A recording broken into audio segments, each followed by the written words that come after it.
This rectangular pond is located in the middle of a dense forest, just 10 miles from the south rim of the Grand Canyon.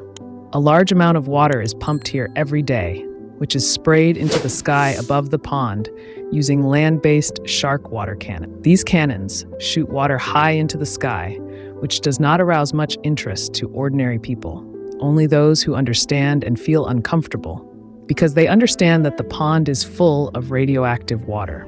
Very, very radioactive. The federal standard for drinking water is 30 parts per billion of dissolved uranium. But this water contains 130 times more uranium, which is 4 times more than the norm, and this toxic water is splashed on the surface of the pond. Yes, the area around the pond is fenced off, but the water is not covered in any way, which means animals and birds living in the forest can easily touch it, and contact with such radioactive water will never be good. But what if I told you that Arizona has not just 1, not 2, not even 10, but hundreds of contaminated ponds? And this particular pond appeared in a place where such construction is completely prohibited. That trucks carrying radioactive water regularly operate in the United States. You are driving on a highway and you don't realize that there is a truck in front of you carrying toxic water. According to a news report, 130 truckloads of contaminated water have been transported this way. Where are they going? To contain radioactive water in an elevated location. When the retention pond is full, people start using pumps and trucks to keep it from overflowing. It is known that water transported by trucks has been contaminated by Energy Fuels uranium mining. It is being transported through Navajo to another Energy Fuels site, the White Mesa Uranium Mill near Blanding, Utah. It is not essentially a separate place for storage, only this pond has grown. The situation is very ambiguous regarding the number of trucks. If there are only 130 in total, then there is no problem. But if there are 130 at a given time, then the problem can be really big. The problem with uranium mining is the same. What you see now is not a natural dune, but the remains of a uranium mine. Uranium mining has a history of contaminating soil, water, and the resulting environment. The biggest problem is disease. People are infected, then the mine is run, and when the work is stopped, it is abandoned, waiting for a long time to be cleaned. Companies on Navajo lands and beyond mined millions of tons of uranium to meet nuclear weapons needs during the Cold War. Although the Cold War ended, no one took steps to compensate for the environmental damage caused by these mines. Water sources were polluted, and what needed to be cleaned was cleaned. Since then, the uranium problem has plagued the indigenous peoples of Arizona and New Mexico. Many people live near uranium mines, so their villages and soils are constantly affected by water and soil erosion. Adjacent to the Navajo Nation, Havsupai has approximately 500 closed uranium mine sites. Not surprisingly, cancer rates doubled in this area between 1970 and 1990. That means 40% more cancer occurs here than in all of Arizona, and cancer deaths are very common here. All these are due to the uranium process. Uranium mining is a harmful, dirty process that produces a lot of waste. Usually miners store this waste in special ponds, but this waste is radioactive. What I showed at the beginning of the video, there's a pool of water coming out. They're trying to quickly evaporate it with a cannon. Environmentalists fear that this wastewater will end up in the air and fall into the flora and fauna habitats of the national forest. In 2005, the Navajo Nation banned uranium mining on their vast reservation, citing problems caused by uranium extraction. But sadly, uranium mining always harms the environment. In another example, in 2016, Energy Fuels Company drilled into a shallow aquifer, exposing contaminated water. They started storing the water in a pond, but by 2017, the pond had reached its capacity. What did they do? They dumped the contaminated water into the nearby Kaibab National Forest, and they sprinkled water on the ground and allowed the animals to drink, even in polluted ponds. In 1979, a radioactive liquid leak occurred at a uranium plant in Church Rock, New Mexico, but it went unnoticed. This is very surprising, because at this plant, uranium ore was mined. The waste was stored in large vessels, surrounded by large earthworks and dams. But the walls of these vessels and the ground below were unstable, creating the potential for danger. And then disaster struck at 5:30 a.m. on July 16, 1979, and the dam broke and the waste fell directly into the river. Witnesses to the incident recalled a terrible smell and a yellow color to the water. But this color and smell were the least of the problems. People trying to cross the river get sores and burns on their legs and feet. And sewage systems get clogged, and radioactivity levels in water, soil, and air skyrocket. Astonishingly, the level of radioactivity in the water after the dam breach was 6,000 times higher. Meanwhile, the U.S. is set to open new uranium mines from January 8, 2024. The mine site is located 7 miles south of Grand Canyon National Park.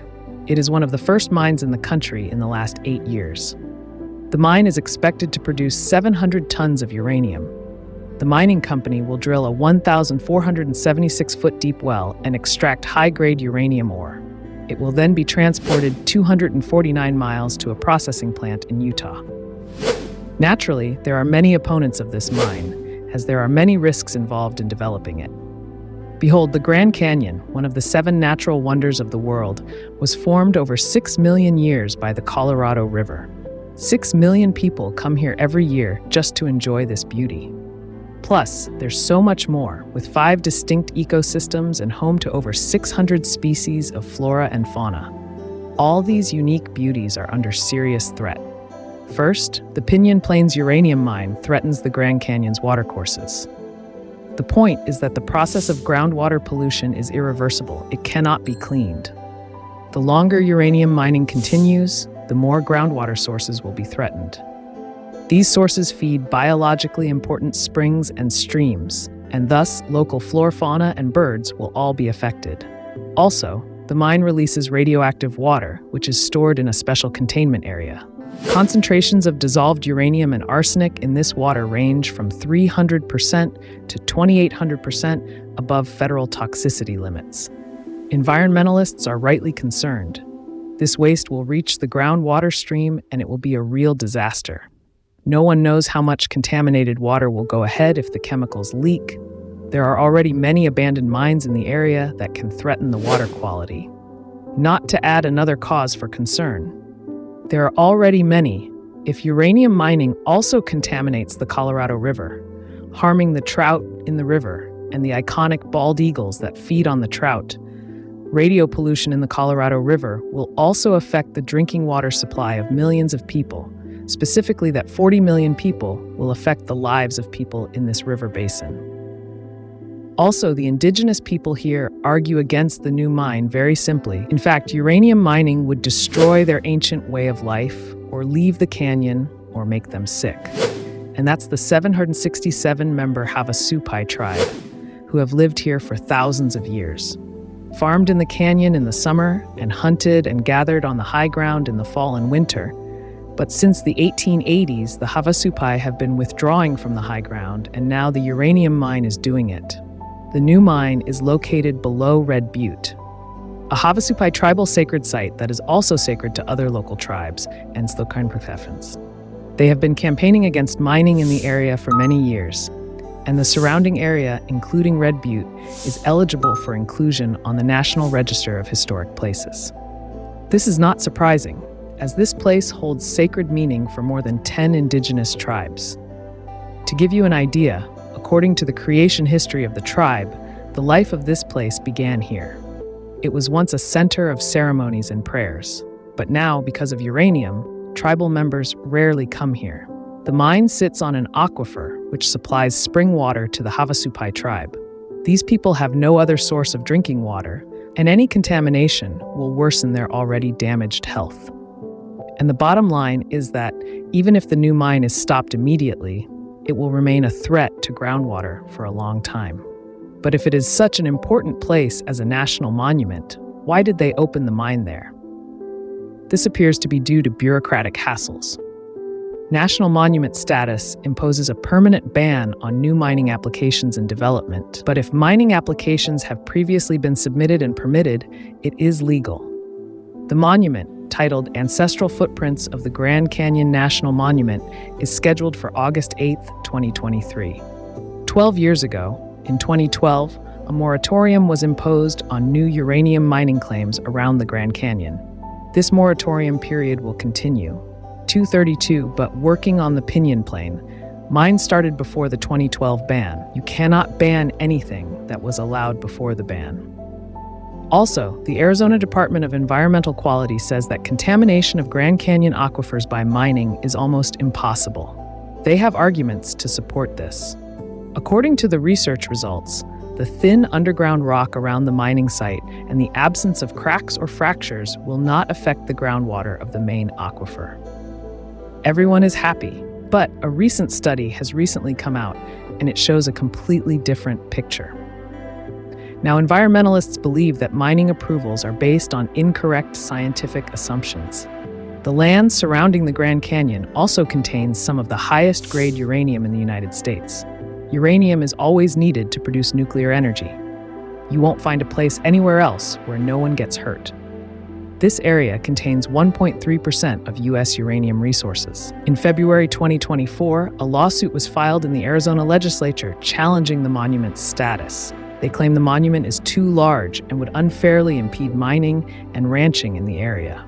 All of this comes as the United States aims to increase uranium production for nuclear power and make a rapid transition away from fuel oil. Is it such a good idea? It depends on your decision. Neighbors are following.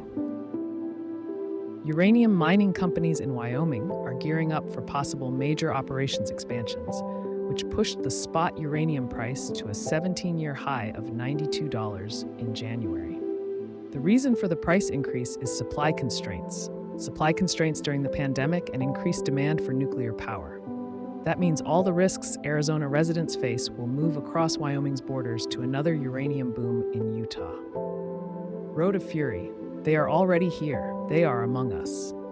On July 30th, 2 trucks were seen from the Canyon Mine, traveling through northern Arizona and the Navajo Nation to the White Mesa Mill Factory in southern Utah.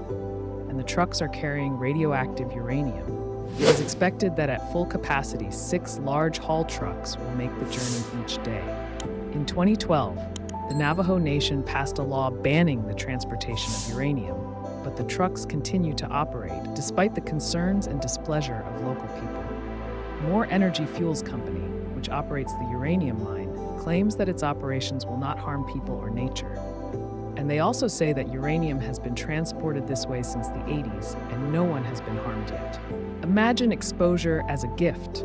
Go to a museum, see archaeology and experience history, and you get a dose of radiation, plus fun facts, and you don't have to imagine it. At the Grand Canyon Museum, according to a recent report from the Arizona Republic, visitors to the museum have been unknowingly exposed to unsafe levels of radiation for nearly 2 decades. They came into contact with DEC. They stored the uranium ore in 3 5-gallon buckets in the museum's collection, and these buckets were placed in a room frequented by tourists next to the taxidermy exhibit. When they measured the radiation level on the side of the bucket, it was 13.9 milliliters per hour, 7 times the safe limit. It is thought that initially these buckets were probably used as teaching tools for geologists, then someone forgot about them. The good news is that people have never handled or carried these buckets, so the chance of getting radiation sickness is very low. But this whole scenario still sounds like a supervillain backstory. Give me a like. See you later.